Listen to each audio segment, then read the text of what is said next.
Wow, smell అయితే అదిరిపోయింది. 3 days అయిపోయింది పచ్చడి పెట్టి. ఇవాళ అయితే చూపించేస్తున్నాను పచ్చడి. వావ్, అదిరిపోతుంది స్మెల్ అయితే. పచ్చడి సూపర్, అసలు అదిరిపోయింది.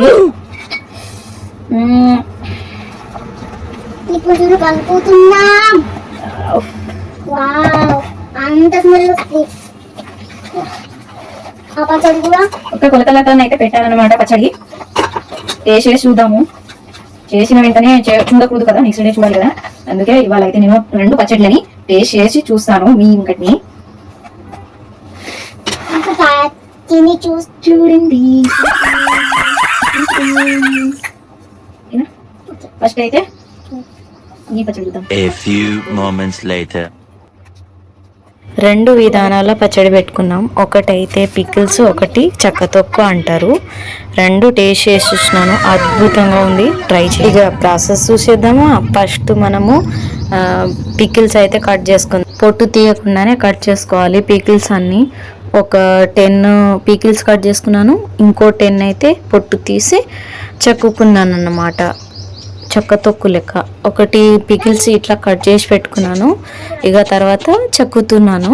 ఇక్కడైతే మొత్తం ఇవి ఒక 10 చెక్కినాను, ఒక 10 చెక్కినాను, ఒక 10 పికిల్స్ పెట్టుకున్నాను. ఇక్కడైతే మనం కొలుచుకుంటున్నాం ఒక గ్లాస్కి ఎన్ని గ్లాసులు అవుతాయి అని చెప్పేసి. 4 గ్లాస్ అయింది. అది కూడా చెక్కతొక్కు కూడా 4 గ్లాసే ఉంది. దీనికి తగ్గట్టు మనం ప్రాసెస్ని చూసుకుందాం, ఓకేనా. ఇక్కడ మనం స్టవ్ ఆన్ చేసి కడాయి పెట్టుకొని, కడాయిలో మనము మెంతులు, ఆవాలు, జీలకర్ర వేసుకొని మనము వేయించుకోవాలి. దోరగా వేయించుకున్న తర్వాత కాసేపు చిటపటలాడినాక తీసి పక్కన పెట్టుకోవాలి, చల్లారనివ్వాలి. తర్వాత మళ్ళీ అదే కడాయి దాని మీద పెట్టి దాంట్లో ఆయిల్ వేసుకోవాలి. ఆయిల్ మరిగినాక, అంటే బాగా వేడైనాక, హీట్ అయినాక తర్వాత దాంట్లో జీలకర్ర, ఆవాలు, మెంతులు, ధనియాలు దంచుకున్నవన్నీ వేసుకోవాలి. పోపింతులు, అల్లం ఎల్లిపాయలు వేసుకోవాలి, మిరపకాయలు, కరివేపాకు అన్నీ వేసుకోవాలి. మిరపకాయ, కరివేపాకు అన్నీ వేసుకొని చల్లారనివ్వాలి నూనెని. తర్వాత మనం ఇక్కడ ముందే వేయించుకున్న జీలకర్ర, ఆవాలు, మెంతులని మిక్స్ అయితే పట్టుకుందాము.